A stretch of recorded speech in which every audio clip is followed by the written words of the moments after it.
Strongly suggested.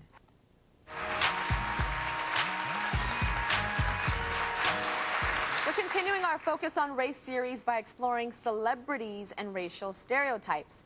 Korean-American comedian Margaret Cho has been telling us all about her experiences about racial discrimination and stereotypes in Hollywood. So I want to talk about some of that because earlier before the break we were talking about these negative emails that Margaret gets on her website, and I have some here that I was appalled that I'll read.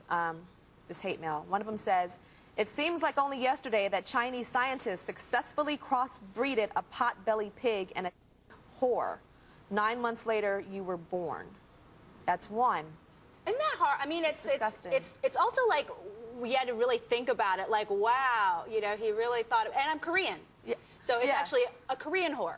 So what the hell is, like, it's so insane, but it really, it doesn't speak to my opinions at all. You know, Yes. they're angry at me because they don't agree with my views on certain issues politically, but they can't attack my opinions because they know that those are too smart, so they have to go for race. There's more. I have a great idea. Why don't you move to China, again, wrong country again, and try your comedy there? Maybe they'll appreciate it more. If not, maybe they'll cut your blank head off.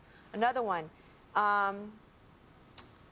Here's a suggestion for your show. Wear a tent-shaped piece of plexiglass on your head and bill yourself as the big blank blank human Chinese buffet. And the last one, go blank yourself and go back to Asia, you slanted eye. Who writes this? This is crazy. It's crazy. Well, the internet is so, it's so difficult because people think that they can get away with it. But what's great is what I get to do is I get to publish these emails on my website and include their return email addresses. And so people can respond to that. So you put this on your website? Oh, yeah. Wow. Because it's absolutely fair. Yeah. And what's so great about it is people that are my fans are actually like, they're a lot like me, and they're angry already, and they're so, it's like you don't want to mess with them at all. Mess with them. They're ready to go right back. Does this hurt, though? Because I see it's like, you say you put them up there and stuff and treating it light, but does it hurt when you read this about yourself? Because Margaret Cho is a celebrity, but she's a human being. Yeah. And they're saying this about a real person. Well, this stuff doesn't really hurt me because it's really so out there, and it's depressing because it makes me see how much racism exists just underneath the surface of polite society. Okay, so it's more depressing than hurtful. We've done different shows about race here on the show, even last season, and we've had some Asian American girls on the show, and they tend to have, the girls that have come on the show to speak about the topic, low self-esteem because they don't see other Asian women, a lot of other Asian women in Hollywood as a role model of beauty. And even on America's Next Top Model, we've had some Asian girls that didn't like what they saw when they looked in the mirror because it didn't look like what the stereotype of beauty is in this country.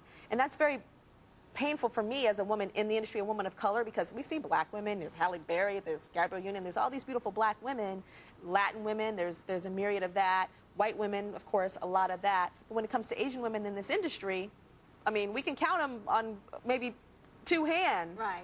And how does that feel for you? And growing up, what did you do for role models? Well, it's difficult because I really didn't have any role models in that sense. I would have to look elsewhere. I mean, I would really look to different, like Iman was a huge role model for me because she was different and she was so beautiful and she was such an important force. Like visually, it was like, okay, well, I have to go, okay, like, well, I can be like that, even though I'm not exactly that. But it's like when you grow up without having those role models, you feel like you don't exist. Did you ever look in the mirror and not like what you see? Because oh you didn't yeah, have a of reflection? course. I mean, that was really something that was very hard to deal with. I mean, when I first realized I wasn't white, I was so angry. Really? Like when I realized I wasn't Cindy Brady, I was like 5 years old. I was like, oh my God, this is totally. I was ripped off. You know, I really felt like I was ripped off. Like this is like not right because I love television, but I never saw anybody that looked like me. So it was really hard. Why don't they have more Asians on television?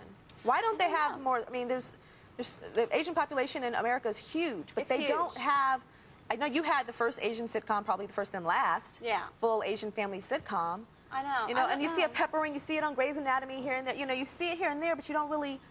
It's like it's a huge part of our country. I know. It's something that's really missing. I think that things have gotten better for African Americans, things have gotten better. For Latino Americans, it's gotten better in some respects, but for Asian Americans, it's like we can't seem to catch up. It's going to happen soon, but it takes a while. It takes a while. And I know you do this thing that I know you're very famous for. You imitate your mama. Yeah. And I don't think we could finish the show without hearing you. Well, you know, it's funny because when I talk about her, people at white people go, don't you think that's stereotypical that you do your mother with an accent? Well, no, I don't know. When I first started talking about my mother, it was just like natural because, well, we used to go to this department store called Montgomery Ward's. I know Montgomery Ward's. Yeah, but she couldn't pronounce it. She would call it Montgomery Ward. So how can I say that without an accent? Yeah.